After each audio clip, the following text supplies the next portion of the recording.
जय हिंद बच्चों। आज हम लोग क्लास 10 का बायोलॉजी के चैप्टर क्या है 1 का जैव प्रजनन और पोषण का पढ़ने वाला है। इसमें हम लोग ना चैप्टर क्या है, पार्ट क्या है, पार्ट हम लोग 6 तक देख चुके हैं। अब क्या है, मतलब पार्ट 7 तक हम क्या है, इसमें हम लोग पार्ट 7 तक देख चुके हैं। अब देखेंगे पार्ट 8।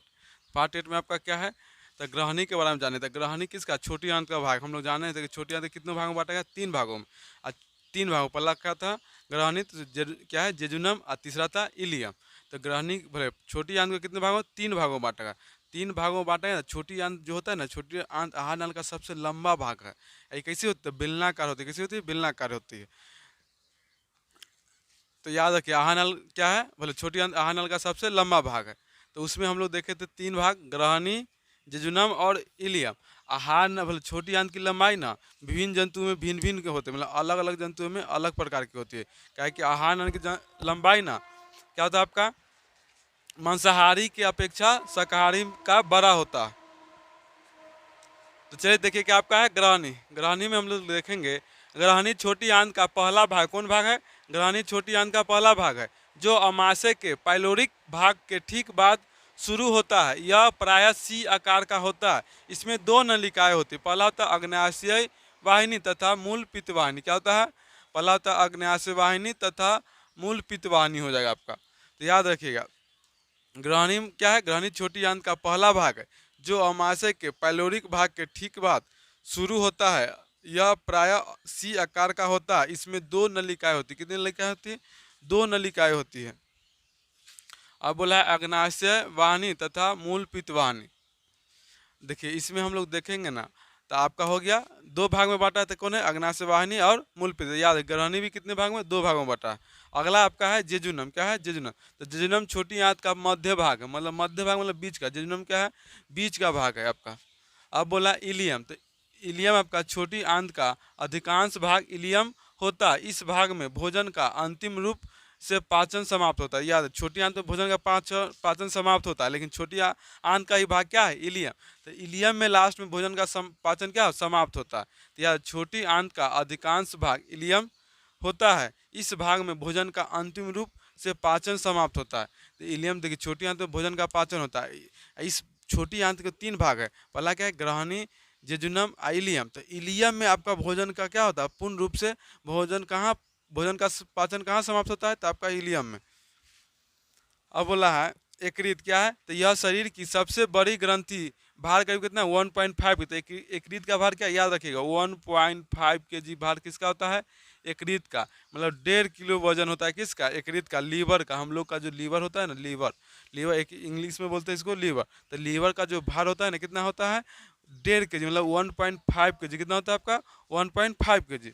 तो याद रखिए यह शरीर की सबसे बड़ी ग्रंथि, भार करीब कितना है 1.5 kg है, जो उदर के ऊपरी दाहिनी भाग में अवस्थित है। क्या है, उदर के जो उदर के ऊपरी दाहिनी भाग में अवस्थित है।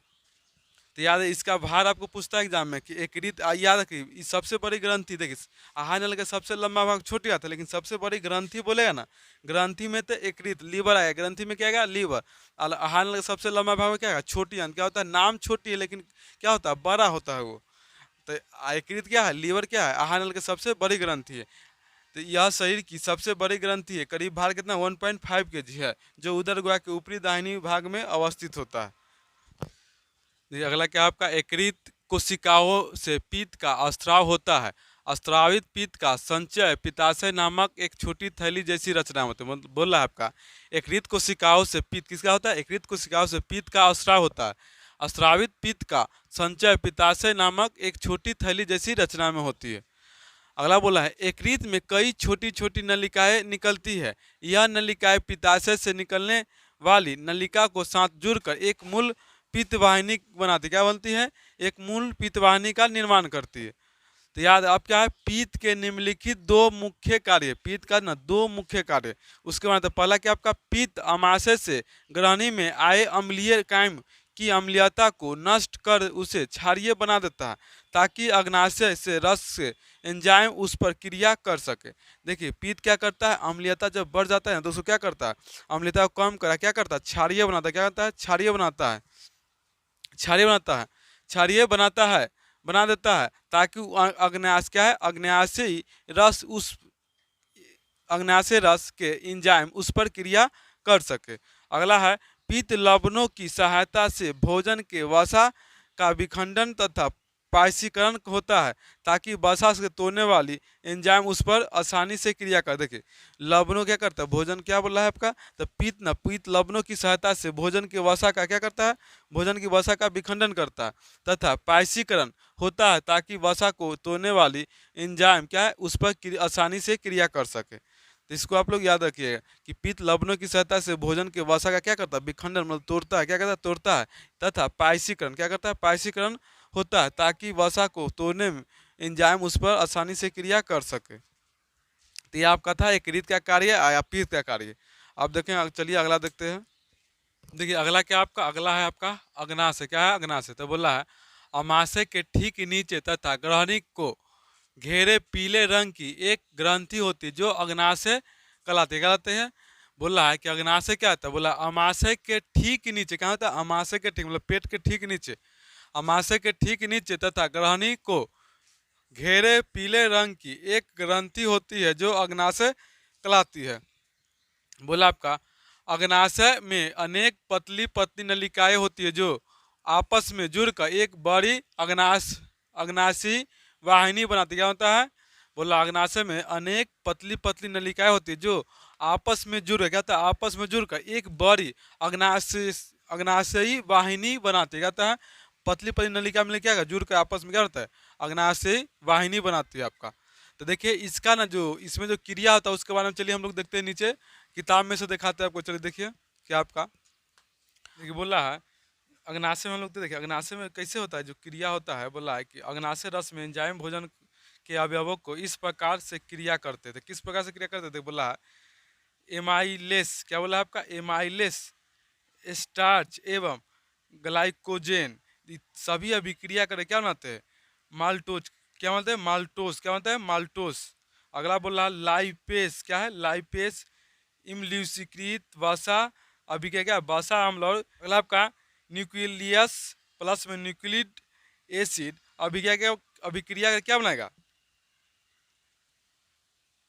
न्यूक्लियोटाइडस। क्या बनाता है, न्यूक्लियोटाइडस बनाता है। क्या बनाता है, न्यूक्लियोटाइडस बनाता है आपका। याद रखिए एमाइलेस प्लस में स्टार एवं ग्लाइकोजेन अभिक्रिया क्या माल्टोस का बनाते हैं, लाइपेस इमल्सकृत वसा अम्ल और गिल्सरॉल का निर्माण करती है। न्यूक्लिक एसिड मिले क्या होता है, न्यूक्लियोटाइडस बनाता है। क्या होता है, न्यूक्लियोटाइडस। ये आपका था अग्नाशय रस के एंजाइम भोजन के अवयवों पर इस प्रकार से क्रिया करते हैं। तो इसके बारे में देखे थे हम लोग। अगला क्या आपका आंत ग्रंथिया। क्या है, आंत ग्रंथिया। आंत ग्रंथिया किसे कहते थे, बोला है छोटी आंत के दीवार में कई ग्रंथियां होती है। छोटी आंत के दीवार में क्या होता है, कई ग्रंथियां होती है। इनका स्त्राव आंत रस या सक्कस एंटीरिक्स कहलाता है। क्या बोला है, छोटी आंत की दीवार में कई ग्रंथियां होती है, इनका स्त्राव आंत रस या सक्कस एंटीरिक्स कहलाता है। तो आंत ग्रंथिया की, तो ये भी आपका छोटी आंत का भाग है। पेप्टाइडेस। क्या है, पेप्टाइडेस प्लस में पेप्टोन अभिक्रिया क्या होना, एमिनोल। ये हम लोग कहाँ देखने वाले, आंत ग्रंथिया। क्या आपका, अब आंत ग्रंथिया में बोला है कि आंत रस एंजाइम तथा भोजन में विभिन्न अवयवों पर उनकी क्रिया किस प्रकार होती है उसके बारे में हम लोग देखेंगे। तो आंत रस में जो एंजाइम का जो क्रिया था उसके बारे में हम लोग देखेंगे। चलिए देखिए बोल रहा है पहला क्या आपका पेप्टाइडेस प्लस में पेप्टोन अभिक्रिया क्या होना, एमिनो क्या बनेगा, अमीनो। और लाइपेस बची हुई इमलिस्कृत वसा अम्ल और ग्लिसरॉल। क्या होता है, वसा अम्ल ग्लिसरॉल। बोला है इन्वर्टेस प्लस में सुक्रोज अभिक्रिया क्या, ग्लूकोज प्लस में फ्रक्टोज। माल्टेस प्लस में माल्टोस अभिक्रिया क्या, ग्लूकोज प्लस में ग्लूकोज। क्या है आपका लैक्टेस प्लस में लेक्टोस अभिक्रिया ग्लूकोज प्लस में ग्लैक्टोस। बोला है न्यूक्लियस। क्या है, न्यूक्लियस प्लस में न्यूक्लिक एसिड अभिक्रिया क्या, न्यूक्लियोटाइडस। क्या कहलाता है, न्यूक्लियोटाइडस कहलाता है आपका। बोला है पचे हुए भोजन का अवशोषण इलियम के बिलाई द्वारा होता है। पचे हुए भोजन का अवशोषण क्या होता है, इलियम के बिलाई द्वारा। किसके द्वारा होता है, तो इलियम के बिलाई द्वारा पर भोजन का अवशोषण होता है। पचे हुए भोजन का अवशोषण किसके द्वारा होता है, इलियम के बिलाई। क्या है, बिलाई द्वारा होता है। पचे हुए भोजन का अवशोषण इलियम के बिलाई द्वारा होता है। अब बोला है बड़ी आंत, क्या बोला है? बड़ी आंत।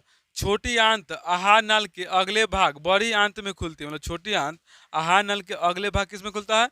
बड़ी आंत में। छोटी आंत के बाद क्या आता है? बड़ी आंत में खुलती है। तो वही बोला है छोटी आंत आहार नाल के अगले भाग बड़ी आंत में खुलती है। बड़ी आंतों दो भागों में बटा होता है, यह भाग कोलम तथा रेक्टम कहलाते हैं। क्या कहलाते हैं? यह भाग क्या कहलाता है? कोलम तथा रेक्टम कहलाते हैं। तो याद रखिएगा, छोटी आंत आहार नाल के अगले भाग किसमें? बड़ी आंत में खुलती है। बड़ी आंतों में बड़ी आंत दो भागों में बटा होता है। पहला भाग होता है कोलन और दूसरा होता है रेक्टम या मलास, इसको कहते हैं मलास।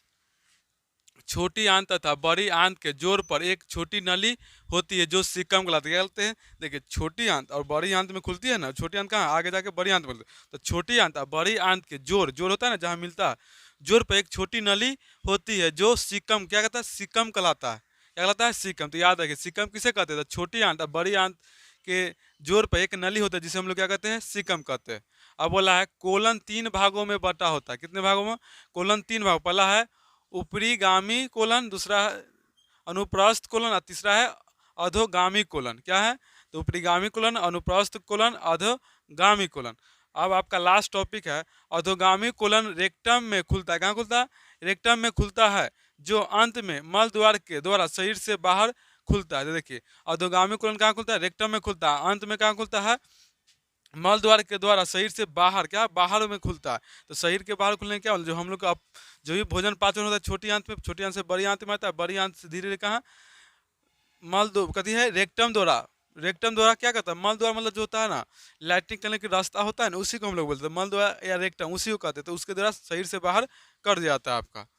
तो ये आपका था चैप्टर, क्या है? बायोलॉजी के चैप्टर 1। क्या था? Biology chapter 1। इसका आप क्या हो गया? आज द एंड हो गया, मतलब आज आपका समाप्त हो गया।